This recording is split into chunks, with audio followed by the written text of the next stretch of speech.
आजकल पेट की बीमारियां बहुत बढ़ गई हैं। अब ये सिर्फ बुजुर्गों की नहीं बल्कि जवानों की भी पहचान बन गई है। गैस, कब्ज, एसिडिटी, आईबीएस, अल्सर, ये सब आजकल आम हो गए हैं। और सबसे बड़ी बात यह है कि दवाइयां भी बेअसर हो गई हैं, इसीलिए ये बीमारियां अब रेजिस्टेंस हो गई है। मैं एक डॉक्टर हूँ, रोज अपनी ओपीडी में देखता हूँ कि मरीज कितने परेशान हैं। उन्होंने सारे टेस्ट करा लिए, ultrasound, endoscopy, colonoscopy, blood report, सब नॉर्मल आते हैं। कागजों पर तो वो बिल्कुल हेल्दी हैं, लेकिन असल में उनका पेट जंग का मैदान बना हुआ है। गैस, जलन, भारीपन उनकी रोज की प्रॉब्लम है। तो अब सवाल ये है कि जब सब रिपोर्ट सही है तो आखिर ये दर्द क्यों है? क्या ये दर्द झूठा है या डॉक्टर कुछ छिपा रहे हैं? नहीं दोस्तों, देखिए, शरीर में कोई भी प्रॉब्लम दो वजह से होती है। पहली तो जहां दर्द है वहीं पर बीमारी है।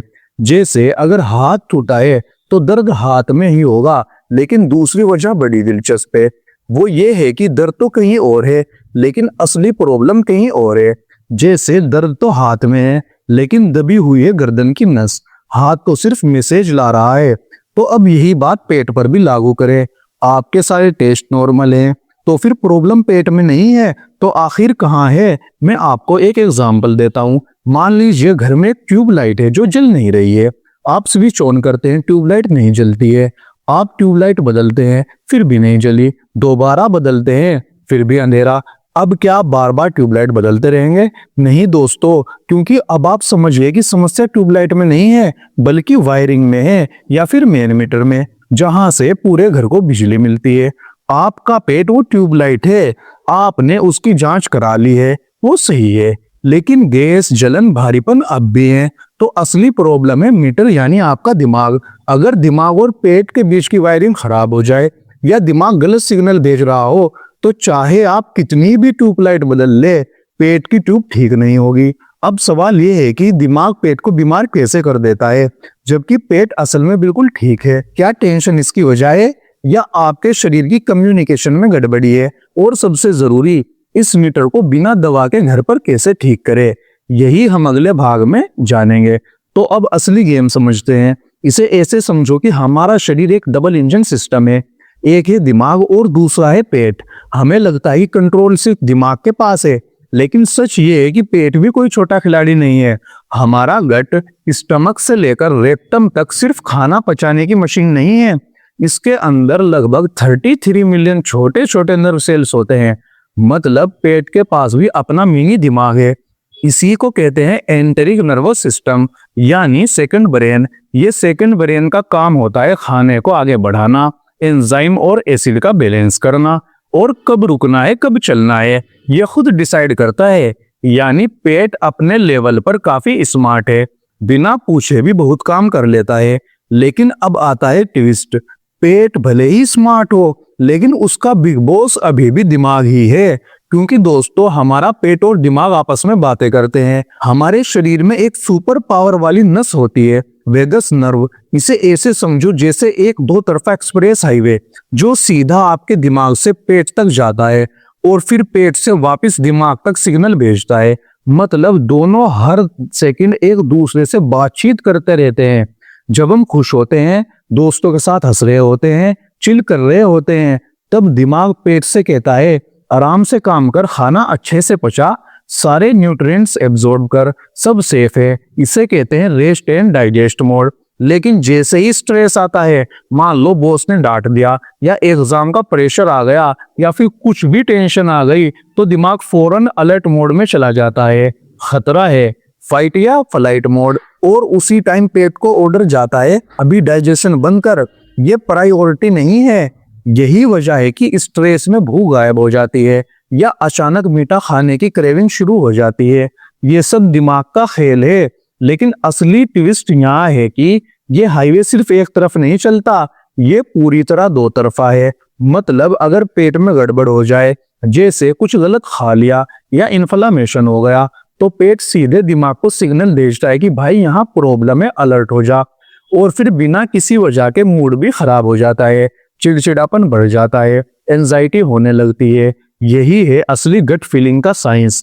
तो दोस्तों, हमारा पेट सिर्फ खाना नहीं पचाता, ये हमारे मूड और दिमाग को भी कंट्रोल करता है। एक बार एक लेडी मेरे पास आई, और बोली, डॉक्टर साहब पेट में आग लगी रहती है, कब्ज इतनी कि दिन निकल जाता है, गैस से नींद उड़ गई है। उन्होंने सारे टेस्ट करवाए, सब नॉर्मल थे, कोई इन्फेक्शन नहीं, कोई बीमारी नहीं। फिर भी दर्द, बेचैनी और वो खालीपन था जो शरीर को अंदर से खा रहा था। फिर मैंने उनसे गहरी बात की तो धीरे धीरे असली बात सामने आई। उन्होंने बताया कि उनकी बेटी की शादी तय थी, घर में खुशियां होनी चाहिए थी, लेकिन परिवार में कुछ बातें नहीं बन रही थी। रिश्तेदारों के सवाल, घर के लोगों की उलझन और बीच में उनकी बेटी का भविष्य। वो महिला दिन रात एक ही सोच में डूबी रहती कि कहीं शादी कैंसिल ना हो जाए, लोग क्या कहेंगे, समाज में मेरी क्या इज्जत रहेगी।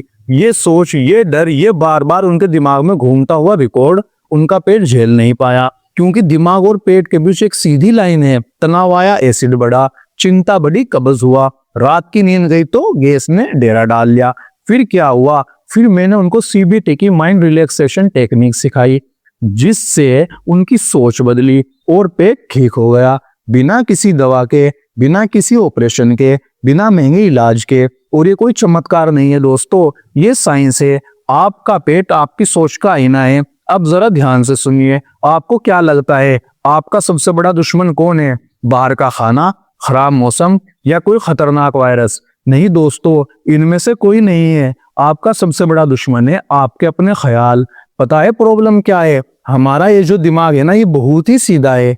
ये फर्क ही नहीं कर पाता है कि सामने कोई सच में खतरा खड़ा है या आप सिर्फ बैठकर सोच रहे हैं। जब आप खुद से ये सवाल पूछते हैं ना कि अगर मुझे कुछ हो गया तो, अगर मैं फेल हो गया तो, अगर वो लोग मुझे जज कर रहे हैं तो, अगर सब कुछ गलत हो गया तो दोस्तों याद रखिए, आपके लिए ये सिर्फ थॉट हो सकते हैं, लेकिन आपकी बॉडी के लिए, उसके लिए तो ये एक रियल इमरजेंसी बन जाते हैं। आपका शरीर उसी टेंशन और उसी डर से गुजरता है जैसे सामने कोई सच में खतरा हो। इसीलिए अपने विचारों को चुनना सीखिए, क्योंकि आपका दिमाग हर बात पर यकीन कर लेता है। रिसर्च बताती है कि हमारे 95% थॉट्स नेगेटिव होते हैं, और हर नेगेटिव थॉट मतलब एक नेगेटिव इमोशन, और हर इमोशन एक स्ट्रेस। ये स्ट्रेस एमिगडाला को एक्टिवेट करता है और बॉडी को मैसेज जाता है कि खतरा है। सारी एनर्जी वहां लगाओ। इसीलिए हर इमोशन पेट पर अलग असर डालता है। जब दिमाग को लगता है कि आप खतरे में हो, वो तुरंत इमरजेंसी मोड ऑन कर देता है, और उस वक्त शरीर का एक ही काम होता है, बस बचना, यानी सर्वाइवल। तो बॉडी अपनी सारी एनर्जी में ही लगा देता है और पेट का काम स्लो या बंद हो जाता है। अब देखिए इसका असर क्या होता है कि दुख या डिप्रेशन में पेट में चिकनाई यानी म्यूकस कम बनती है और कब्ज शुरू हो जाती है। गुस्से में एसिड बढ़ता है, जिससे खट्टी डकारे और जलन होने लगती है। डर या एंजाइटी में पेट की मूवमेंट तेज हो जाती है और डायरिया हो सकता है। यानी बीमारी सिर्फ पेट में नहीं, उसकी जड़ दिमाग में बैठी होती है। जैसे मैच का आखिरी ओवर हो और टीम को एक बॉल पर 6 रन चाहिए, तब मम्मी पनीर की सब्जी भी लाए तो आप कहते हैं कि भूख नहीं है। या फिर एग्जाम सेंटर के बाहर खड़े हो, अचानक पेट में गुड़गुड़ होने लगती है और टॉयलेट की याद आती है, या बॉस का फोन आ जाए, या स्टेज पर बोलना पड़े, या कुछ भी माइंड में स्ट्रेस हो तो अचानक उल्टी जैसा फील होने लगता है। ये सब कोई बीमारी नहीं है दोस्तों, ये आपका ब्रेन आपके पेट को गलत सिग्नल दे रहा है। वो आपको बचाने की कोशिश में आपका पेट खराब कर रहा है। अब अगली बार जब पेट खराब हो तो दवा लेने से पहले बस 10 सेकंड रुकना और खुद से पूछना कि मैं पिछले कुछ दिनों से क्या सोच रहा हूँ। क्या ज्यादा टेंशन है, या कोई दबा हुआ डर है, या कोई बात है जो अंदर ही अंदर खा रही है। दोस्तों पेट उतना खराब नहीं होता है जितना हम समझते हैं कि खाने से हुआ है। असल में वो ज्यादा खराब होता है जो हम अंदर दबा कर रखते हैं, बिना बोले, बिना बाहर निकाले। तो हम सवाल ये है कि रास्ता क्या है? सीधी सी बात है, अगर कमरे में अंधेरा हो तो अंधेरे को हटाने की कोशिश नहीं करते, बस एक छोटा सा दिया जला देते हैं।